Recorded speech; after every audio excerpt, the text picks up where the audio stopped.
that's something I'm commonly asked. Which test do I take? The breath test is perhaps the most unreliable.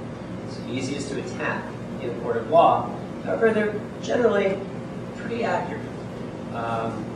The preliminary alcohol screening test, which is a different type of breath test, that's commonly known as the pass test. That's when they give you out in the field.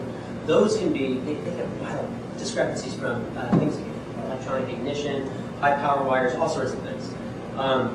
The pass test is in fact inadmissible as evidence against you in court. It can only be used to have the officer proceed with his investigation. That's how unreliable those are. So I want to make sure there's a clear determination between the pass test and the intoxilator, which is the other test that's done at the station. The one at the station, like I said, is pretty accurate. The other one is a urine test. Not all police forces have the ability to give you a urinalysis and urine test. So you don't necessarily have to be offered that religion, or just case law in California it just says that they only have to offer you blood or breath. So let's talk about the blood test. Blood test is theoretically the most accurate.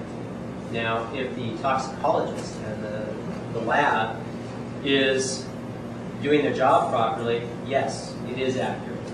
But very often we're finding it's not even your blood that's being brought in to use against you in court.